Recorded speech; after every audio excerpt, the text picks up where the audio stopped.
breath is life, which tells me that's pretty important. When we stop doing it, we are no longer here. And so it is my opinion that it not only affects our physical well being, but also our emotional, mental, and spiritual health as well. Today we have Abbey Daw, my good friend.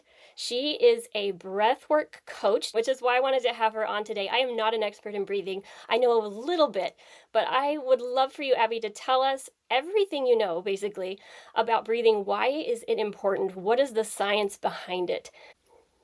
So I've learned so much about breath just in the last 4 years because I've been a mindfulness practitioner, yoga teacher turned somatic coach, meaning somatic is by and through the body. Everything through the body is somatic, just to be clear on that for those listening today.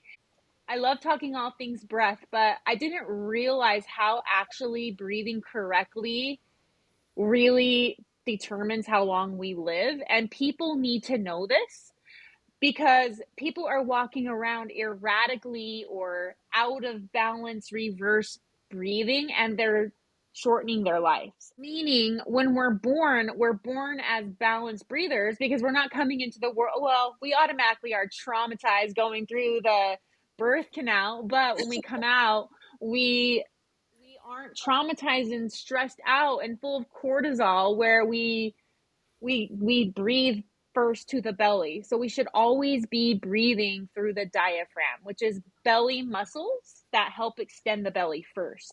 So breathing into the belly, then filling up the entire lung capacity, lower lobes and upper lobes of the lungs. And we breathe to our full capacity up until maybe 20s, 30s, and then we stop kind of breathing to our lungs. We only breathe to maybe a third of them because we stop sprinting, we stop moving as much. And so we also become stressed out with life and the anxiety of the world. Breathing balanced for a lot of our lives, then we turn into out of balance reverse breathers by not breathing to the belly anymore. We actually become shallow breathers, or we just breathe to the chest. So we bypass the belly altogether, which is not good.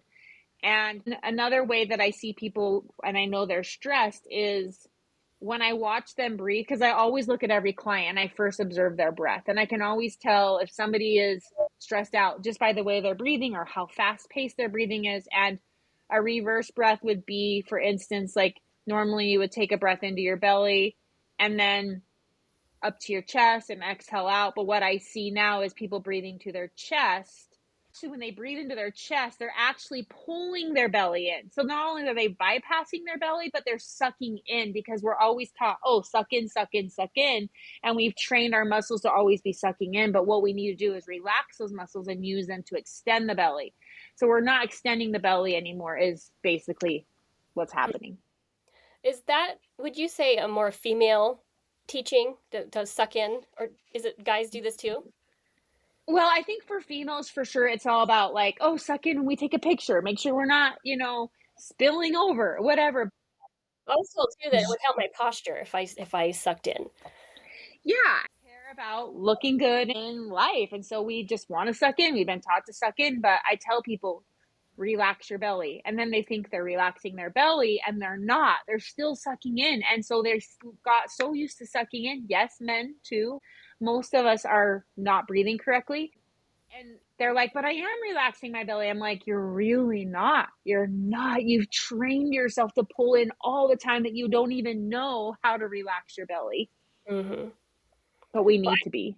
I actually, you said 20s and 30s. I feel like when I was depressed, I wasn't breathing very well. I mean, I was depressed from the time I was very young, but I even noticed as a child that I didn't breathe very deeply. I was very shallow Mm-hmm. breather, unless I was getting ready to run a race, and then I would almost hyperventilate sometimes because I was so anxious. So I'd have the opposite problem. So when it Mm-hmm. comes to depression and anxiety, how does Yeah. breath come into play, and how does breath work help? We are an anxious culture. And we think it's the same thing. I'm breathing fine. My belly is extending. Same thing. Oh, I'm not anxious. You're just high functioning. And what the breath does for us is it activates the parasympathetic, the calming nervous system, part of our nervous system, right? And It gets us out of a stress response. So by breathing correctly, automatically we have this free thing that we have every day, and it automatically calms our nervous system, gets us out of that cortisol stress response. I've So also heard that there are two things that we can control that are also part of the autonomic nervous system. Did I say that right? yeah, you did. It's blinking our eyes and breath.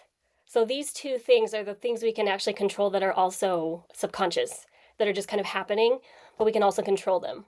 And Mm-hmm. I would go out on a limb to say that I think it is possible to control some of those other systems that are parasympathetic if we trained ourselves to do so, because I know people have done it, including Wim Hof, right? He's Mm-hmm. one of the gurus of breath work. He's awesome. Amazing. Like he can slow his Mm-hmm. heart down. He can withstand freezing cold temperatures because he can tell his body what he Mm-hmm. wants it to do in those situations instead of just letting it go on auto. Mm-hmm. Again, when our systems are so damaged, traumatized, or our society at large is quite toxic in a lot of ways, Mm-hmm. and again, all of Mm-hmm. that stress, and our breathing is out of whack, it's not just enough to breathe. We have to intentionally breathe. And I know my dad talked about this when he was a teacher. In order to project, he taught himself to breathe through his stomach. So he actually was a really good breather and he had a really good projecting voice. I never did quite get that down. I'm still working Mm-hmm. on it. So, what does a breathing session do? Or what do you do in one of your breathing sessions? And how do people normally tell you they feel before and after? How can you tell that it's working? I can tell that it's working because I observe their breath. And what I first notice is how fast they're breathing. People are breathing way too fast. We're getting way too much oxygen. We're oxygenating our body too much. Sorry, that was a tough word to get out. Which most people don't know. Most people think, oh no, more oxygen is good, but there's a lot of research on carbon, right? CO2, carbon dioxide. Yeah, that's what people don't know. Like, oxygen is actually killing us. Isn't that crazy? It's You're killing us. serious. We're getting too much of it. That's like people don't know. It's like mind blowing. And so when people come in and they're laying down, like, oh, I'm just so relaxed. I'm sitting here in your meditation and I'm relaxed. But meanwhile, I'm observing their body and it's just up, in and out, in and out. Like they're not taking any pause in their breath.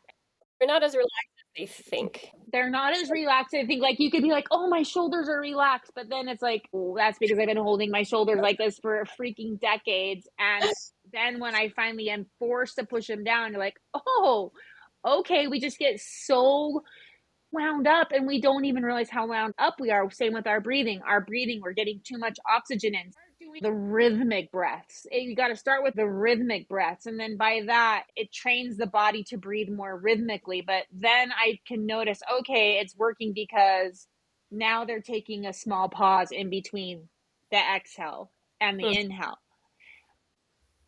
It doesn't happen overnight, but you can have an immediate change in the way you feel in your body just because when you breathe mindfully, the body responds and the nervous system responds and it just tells you to get out of fight, flight, freeze mode, and it activates that calming side of the nervous system, especially, this is important, extending the exhale. When you extend the exhale out longer than the inhale, that's what calms down your nervous system and activates the calming part. And pause a little bit at the end of the exhale before you take your inhale. That's going to also make it so that your body slows down and you don't need to immediately breathe in and get more oxygen. If that makes sense. How long does one of these sessions usually work? I've I've met some people this absolutely changes their life. And I know for you, this is why you do it because it was such a huge turning point for you in the way that you felt your health. So I'd like you to talk a little bit to that as far as how often does it require, I guess, to get that training to where you're actually doing it on your own without having to get help to breathe. Kind of like the best case scenario, and I don't want to say worst, but like your clients that maybe took the longest. What's kind of the range? So, what I would first say to somebody who's needing to know more about this and wants to start a breath and mindfulness practice, first I would say order the book Breathe or Breath by James Nestor. That's a great resource to start reading. And he always says, just get your breath in. The moment you start being more conscious of how you breathe, that's amazing. So awareness is key. Now, how long? It can take a minute for you to start feeling the effects of mindful breathing. Like if you just know one exercise and you just go with that one exercise, that's what I did. Okay, so this is my experience. I was going through Mm. severe postpartum anxiety. Nothing was helping. Nothing was helping. Not even SSRIs were helping for me. I tried it all. And then there was one breath that changed my life, and I did it 30 days straight. I think in order to really make a shift, 30 days is great, but 6 months is a game changer. So I tell people, yeah, they always say break a habit in 21 days. I think you're just barely scratching the surface. I think if you can commit to 180 days of better health practices, that's when you're going to really notice a huge change. I tell people it's not going to come overnight, but by breathing correctly and just being simple about it, choose one breath you do every day for a couple minutes, 6 months, you'll notice some really amazing life altering positive changes. Yeah. And I actually play an instrument that requires very controlled breathing. And so from the time I was 9, I was, at least in band class, I would have to take a very conscientious breath in of the right amount, Mm-hmm. and it would Mm-hmm. come out usually very slowly. So because of how you have to play. So they actually recommend trumpet playing for people who suffer from asthma, different things, because Mm-hmm. it requires that kind of breath control. Or you can do breath work as well, and it would Mm-hmm. probably have a very similar or possibly better effect because you're more mindfulness in the actual breathing. Whereas trumpet, I was more interested in the trumpet. I wasn't thinking about the breathing, even though I was doing it. Mm-hmm. The other thing comes to mind is the study someone did, or studies over time that have shown that if you are an athlete, particularly runner, and you run every day for a year, doing this starting out is torture. I mean, I don't know anyone who's never run who enjoys running starting out. It's awful. I mean, it's just awful. But once you start getting past that first month, 2, 3, and it starts to get easier and start to enjoy it. If you do it every day for a year, your body will know what it is to be a runner, and it's I'm not in shape right now, but if I wanted to get in shape, it would take me a few weeks because my body is so acclimated, like it knows what running is and how to get in shape. And so if you run for that year and then you stop running for a year and you start getting back into it, it comes back very quickly. It's almost like if you run for that year, you are a runner for the rest of your life. Not that you're doing it all the time, but that it's in your system. You know how to do it. It comes back very fast. And I would imagine that's similar with learning how to breathe. If you kind of fall off the bandwagon, you get stressed again, relearning how to breathe again would come back more naturally if you're making it a practice on a regular basis, even if you fell off the bandwagon after 6 months. So I would say 100% absolutely an amazing investment in your health just to commit for 6 months to make this a part of your life and to make that a goal to do, because again, it's not like after 6 months it would just stop working. You could revisit it from time to time, and if you're Abby, you'll do it every day for the rest of your life because you love it so much. Well, I'm human and I don't do it every day. Sometimes I'm a mom and I give myself grace, but you're absolutely right. If you make it a habit for a good year, 6 months to a year, yeah, you train your body differently. What got you into breathing in the first place, and why do you love it so much? Why have you continued to do it?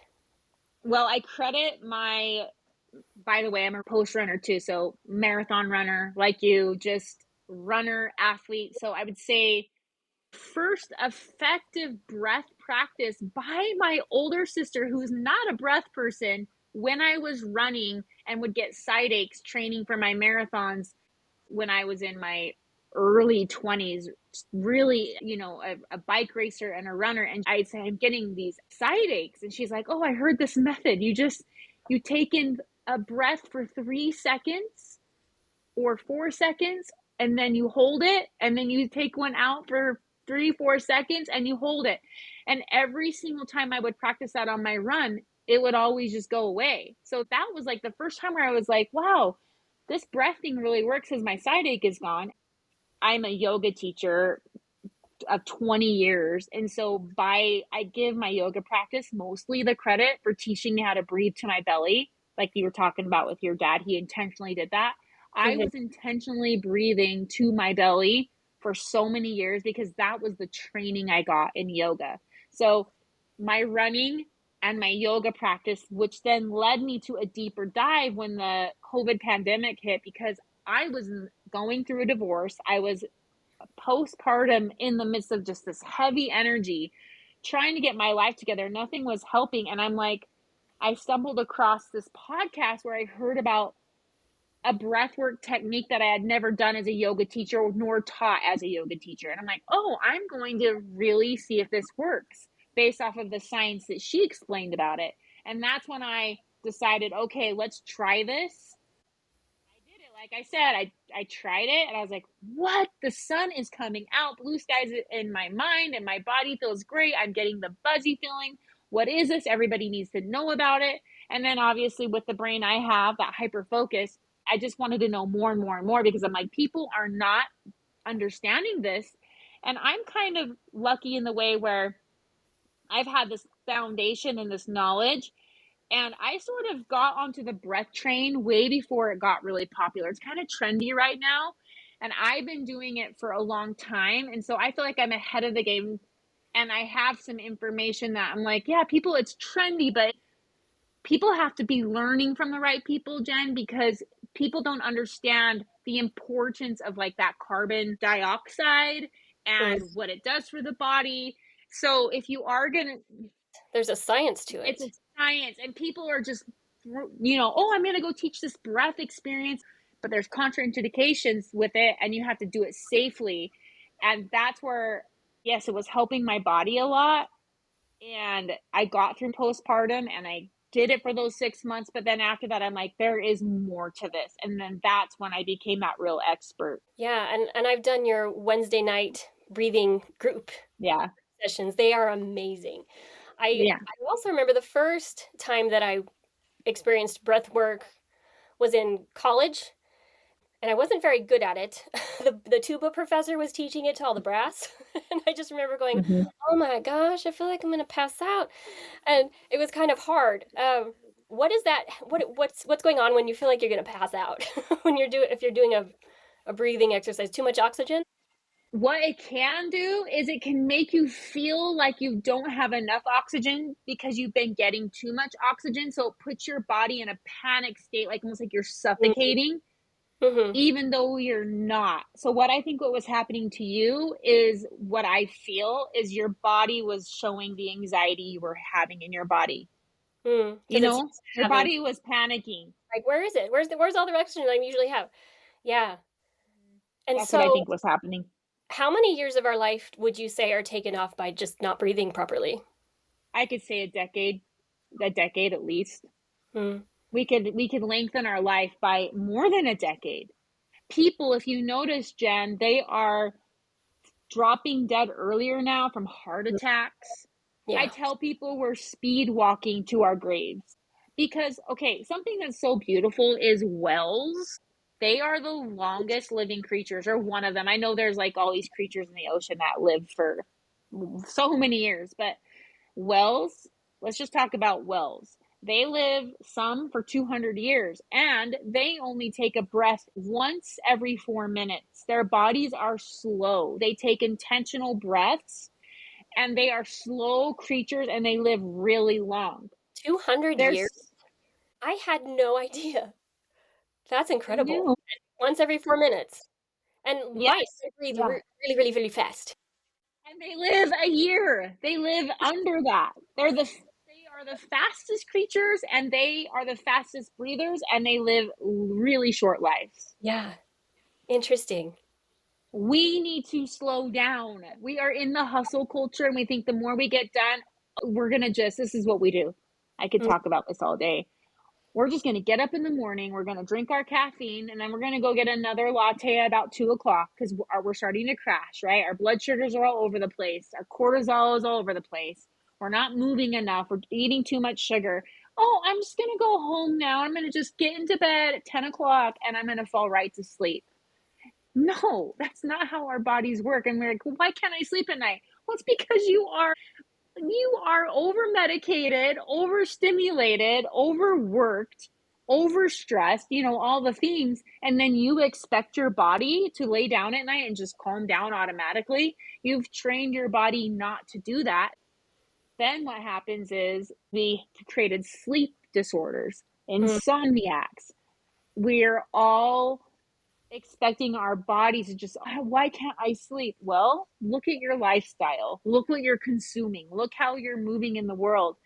And so we need to take a page out of the Wells book and just know that there's not more productive, but being slower slows our body down, and we'll be happier and healthier, and mm. we'll still get a lot done. We've just been taught that the more we do, the more successful we are. Yeah, we can sleep when we're dead. I've heard that before, right? Yes. Page from a book. I know when people say that, I'm like, that's funny, but not really. You make me want to put a picture of a whale in my space just to remind Do me it. to be a whale. I'm going to do it. I'm seriously going to do it. What do you have to say about CPAP machines? Is there a Mm, correlation there between us not breathing properly always. and Always. I yeah. don't have a lot of research for CPAP. Mhm, I should, but I do know that sleep disorders come from an unhealthy breath pattern, mhm, erratic breathing. mhm. Which makes sense. Mm-hmm. I actually have a few study, like just little things I wanted to kind of cover just because I wanted to include in this podcast and see if you had heard of any of these before. But that breathing can change your blood pH in minutes. Yep. No food, exercise, or Yep. medication can act as quickly, is what I learned. You can often determine your dominant nervous system state simply by placing your finger underneath your nostrils and exhaling. And I'm sure it would take someone who knows what they're doing to understand what that means. Reduced rate breathing can stimulate a rest and digest parasympathetic nervous system state to help with sleep, stress, and anxiety. Absolutely. Rapid pulsed breathing stimulates a sympathetic nervous system response to increase energy, prepare for exercise, or boost the body's natural defenses, while Yep. diaphragmatic breathing massages the vagus nerve, which is really important for healing from depression, and reduces heart rate, lowers blood pressure, and reduces stress. And what were you going to say? That's it. Well, did you research anything with breathing strictly just through your nostrils and what it does for us? No. Nasal breathing. People were like, well, I do nasal breathe. Until you fall asleep and your mouth hangs open in the night, you're not. You're breathing through your mouth. And that's what happens is we need to not breathe through our mouth because it just shows we're not getting enough oxygen. So we need another way to get oxygen. So we're breathing through nose and mouth, which means erratic, out of rhythm breath immediately. If you're a mouth breather, which I would say, honestly, Jen, probably 80% of the people are breathing out their mouth in the middle of the night. And that leads to long term problems with the health and the heart. And so, if we learn just to breathe through the nose, first of all, unless it's intentional, like the style of breath I teach, right? That's a whole different thing. Just breathing in the day, we should not be breathing through our mouth at all because when we breathe through our nose, it reduces the amount of oxygen we need, and then there's this molecule called nitric oxide that is released through nasal breathing. That is the overall wellness molecule for the body. There's so much more with nostril breathing. If some of you guys want to just go Google and why nostril breathing is so good, you should. So we release this molecule called nitric oxide, this wellness molecule that we need.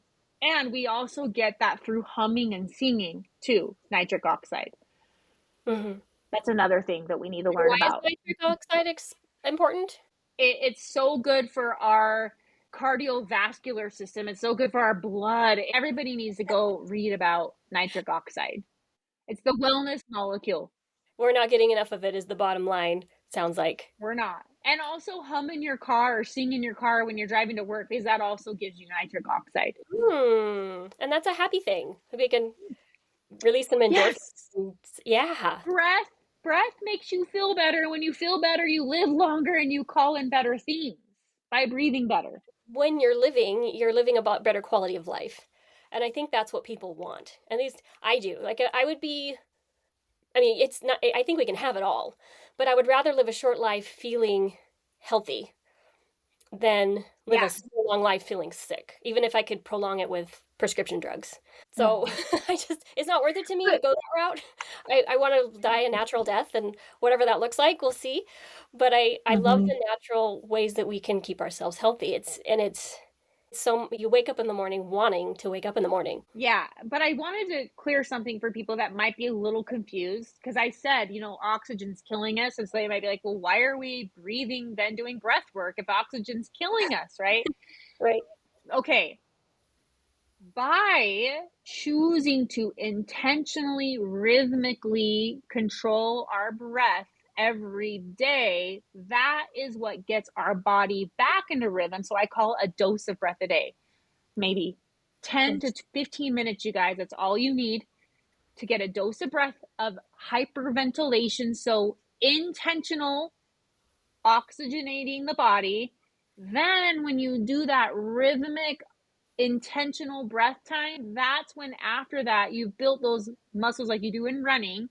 And then you're teaching your body on like default setting to go into a rhythmic, slower state. So you Mhm. intentionally breathe in the oxygen to intentionally slow down the body and get your body to get into a better rhythm. Awesome. I wanted to clear that out in case people are like, well, then I don't want to do breath work if oxygen's killing me. I think the point is to breathe correctly so that we're getting the right amount of the chemicals and such that we were intended to ingest and Yeah. thrive instead of just survive Mm-hmm. every day. Which leads me to my next exciting announcement. Abby will be participating in the workbook for this chapter. She's going to be offering a free session essentially in this workbook. And then if you want to subscribe to more of her sessions or buy more of them or do her group sessions or even an individual session with her, her individual sessions are awesome. She also does Reiki, and you can do Reiki remotely. And she does a fabulous job. I always feel so much better after working with you. So anyone who's Right interested, back at you, though. You're talented too at what you do, by the way. So, thank you, thank you. So get the workbook, take advantage of this offer, and then work with Abby some more if you feel like this is a route that you want to take. Lastly, I want to ask you, because I ask this of everyone who I interview, can you describe what you think surrender is, as well as how it is applied to you in your life? Is there a moment that you experienced a change of heart, soul, that moving forward everything was different because you chose to let go of your previous self? yeah, a surrender is a word that I've felt has had so many complexities for me as a mindfulness teacher because I get that asked a lot like, what is surrender? And quite frankly, it's taken 43 years of my life to really understand what surrender is. And what I first will say about surrender, you guys, surrender is just about relaxation into the heart. So I say, if you want to surrender, place your hands on your heart, as simple as that, and feel that you have a heart and close your eyes. And now it's like the transition from the head to the heart. So I say, tell people by moving to your heart and relaxing it. And a great way to do that is by having gratitude. Gratitude will help you surrender because gratitude is presence because we're not thinking about all the other things on our plate and all the things that could go wrong all the time. So I tell people surrender is gratitude. Surrender is present moment. Surrender is relinquishing control and just being in your heart, like being in your heart and being in relaxation. So what breath does is it gets you into a natural state of turning off the default mode network in the brain. So think of it as like the CEO of your brain and taking that and switching that off. That's surrender because then you're not in the saboteur, you're not in the fear.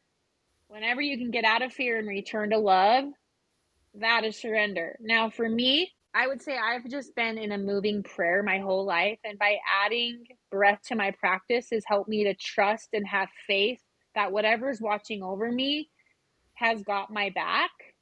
And breath has truly gotten me to a place where I can trust that invisible force of love, call it what you may, God, love, has got my back, because when I'm not in my breath, I don't trust that anymore.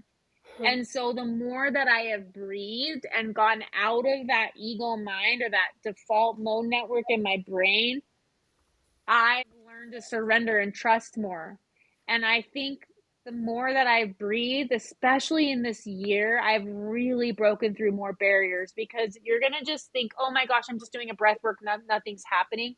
But I tell people, when nothing is happening, everything is happening when you're breathing correctly. You may think these moments where you're taking a mindful breath in, like, oh, that was fine, that was good, I'm calmer. But there's so much more coming from that than you can ever know. But it may show up a year later where you're like, oh, I don't worry about that like I used to, or I respond and not react like I used to. I respond differently. Oh, I'm a better listener. Oh, I'm not so angry in traffic. Oh, I'm more compassionate. Breath, every day you do it, helps you to be better at having faith, less worry, more love, and in that place of relaxation and the present moment, which is the ultimate surrender. And for me, I've been a control freak my whole life, Yeah. and I'm not anymore. And it took years of breath to really not be a control freak, honestly. Yeah, I'm there on that train, getting away from control freak. The more I let go of control, the happier I am.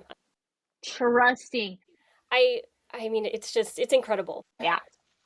Yeah, it is. When you can know you're okay and you can just let that greater loving force hold you and know you're being watched out for, and you can just set down the baggage or the I've got to orchestrate this perfectly so I'm safe, so I'm secure, so like I'm okay. But knowing that you are okay is what breath has done for me. I am okay. I can let go of this worry, or I can let go of trying to control this outcome, because we're not really in control like we think we are. Breath teaches me that we're only in control of minor things: the way we respond to people, the way we treat people, the way we treat ourselves, how we breathe, really. And the rest is in the hands of that energy beyond our control. Beyond our control, and sometimes I would say understanding. Most of us, I would say everyone here probably does not understand the depth of this life experience, what a gift it is, and Such a gift. how much we are loved. And I, We are so loved. We are love. yeah, when we're all connected. I want to speak a little more to what you said about how some people don't realize until a year later that, oh, I'm feeling better. And I can't tell you how many times I've seen people that do things and then dismiss the thing that actually resulted in them feeling better. Like they don't even make the correlation. And so, how important it is to, in this program, week to week, take notes of how your week was, how you're feeling, 1 to 10.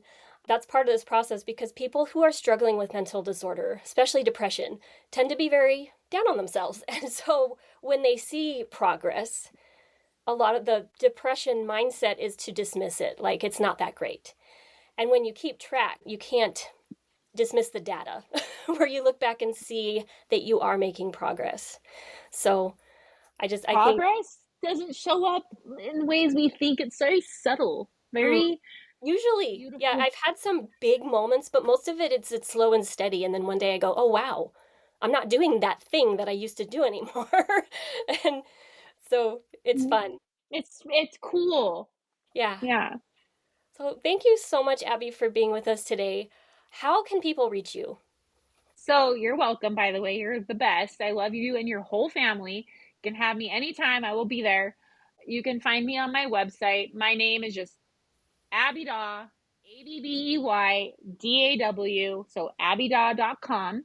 I've just updated my website. It's really cute and really beautiful. So you should go look at it. It looks really good.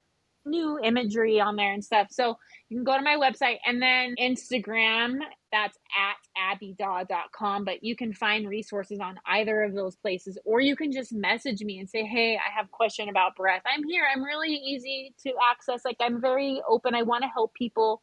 So please reach out to me. Don't be scared. I will answer you. I will help. Awesome. And to end, would you be willing to teach us one breath exercise? Of course. So you can do this if you're driving, but just keep your eyes open, because I know a lot of people listen to podcasts while they're driving. I do for sure.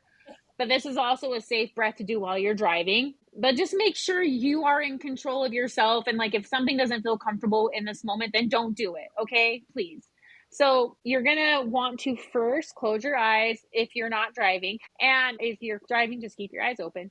Everybody send an exhale out. So the one I was talking about is in a long extended exhale. Send it out, all the way out. Till you're empty. Hold it. 2, 3, 4. Now inhale through your nose. 2, 3, 4. Hold your breath. 2, 3, 4. Out your mouth. 2, 3, 4. Hold. 2, 3, 4. In. 2, 3, 4. Hold. 2, 3, 4. Out. 2, 3, 4. Hold. 2, 3, 4. In. Last one. 2, 3, 4. Hold.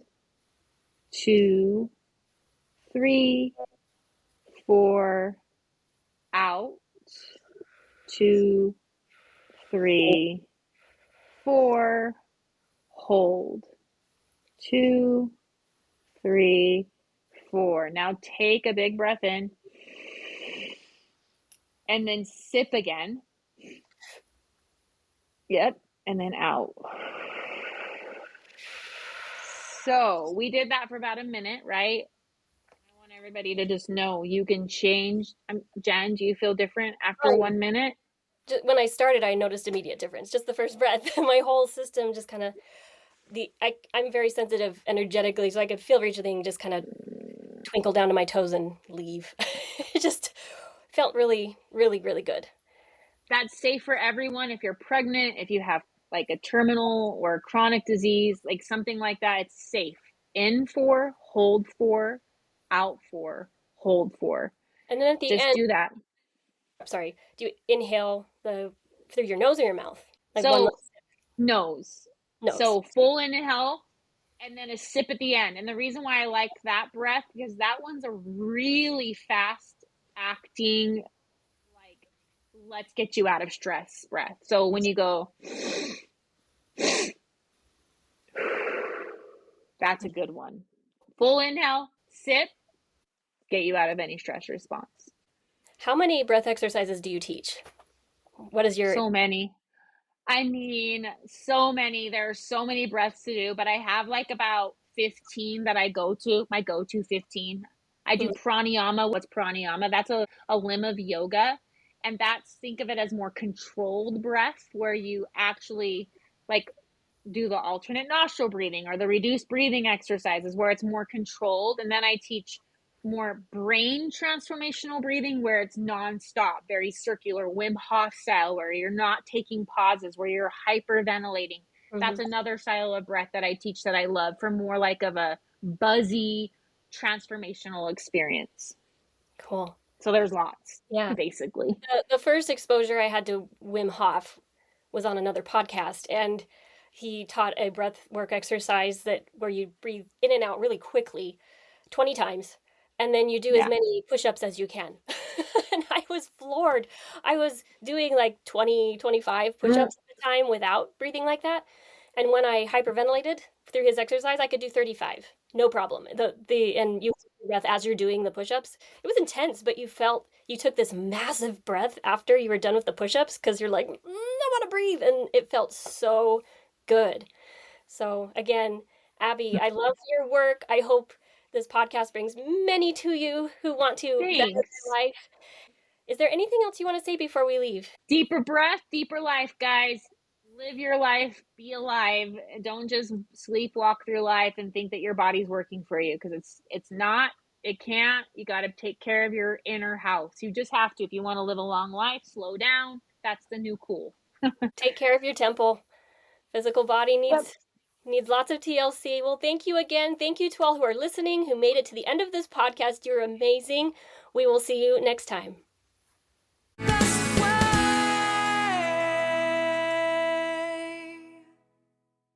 If you are new to this podcast, please go watch all of the hashtag introduction videos first, and then consider downloading the Overcome Depression workbook. Links in the description. The content in this podcast is based on my own personal beliefs, is for informational purposes only, and is not intended to substitute for medical advice, diagnosis, or treatment. Please refer to the full legal disclaimer in the description.